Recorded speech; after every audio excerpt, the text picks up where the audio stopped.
Brilliance Audio presents the unabridged recording of When the Whistle Blows by Fran Slayton. Dedication and foreword read by the author. Performed by Peter Berkrot. Hello, this is Fran Slayton. To Dad and Mom and the town of Rowlesburg, West Virginia, with all my love. Forward. I am very fortunate to have a father who told me stories when I was growing up. Dad's stories weren't make-believe. They were about things that really happened when he was a kid, which made them doubly fascinating. He told me tales of death and glory surrounding the Baltimore and Ohio Railroad, and he told me about his father, my grandfather, whom I never met because he died when my dad was just a teen, who was the foreman of the B&O in Rowlesburg in the 1940s. He told me about how he swam in the Cheat River, about the pranks he and his buddies pulled on each other, and about how the dieselization of the railroad led to the decline of his hometown, which had once been so vibrant with life and work and industry.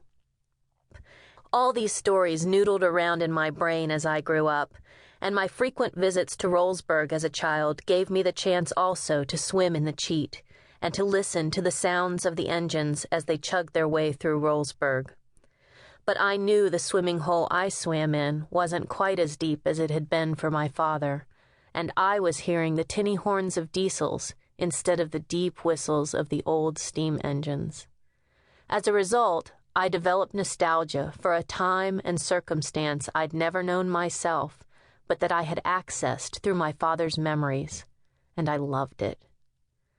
Although this book is set in 1940s Rowlesburg, the events described are fictional, as are its characters. I have, however, named some of the characters after members of my family, in their honor, and a few of the stories were indeed inspired by some of the tales my father shared with me when I was a child.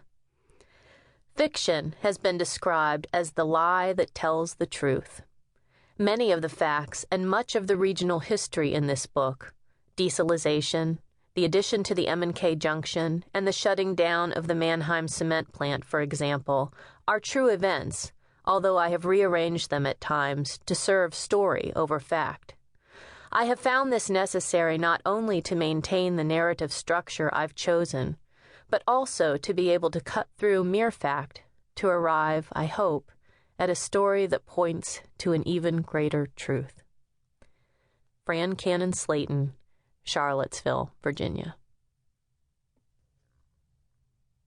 When the Whistle Blows. Steam trains.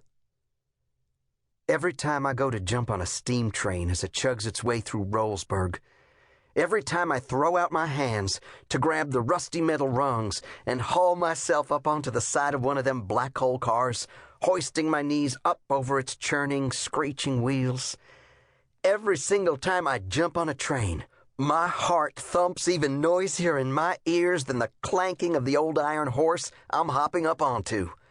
I love steam trains. I love living in a town that's chock full of them. I love being on them, being anywhere near them. They're as much a part of my life around here as the mountains, or breathing. But it's a dangerous business hopping a ride onto a moving train. First off, there's always a right decent chance of getting killed. Second, and about 10,000 times worse, my father might find out. But I'm not like Dad. I don't mind breaking the rules now and again. So risky as it is, I hop on a train anytime I have the chance. Because once I'm on a train, my heartbeat settles down to the steady pounding rhythm of the tracks, and I know I'm right where I belong. And when I close my eyes and let the rush of wind blow back my hair, I know that, like my brother Bill, like my father, my grandfather, and all my kinfolk going all the way back to when we Cannons first came over from Ireland, I am going to be a railroader one day. No matter what Dad says.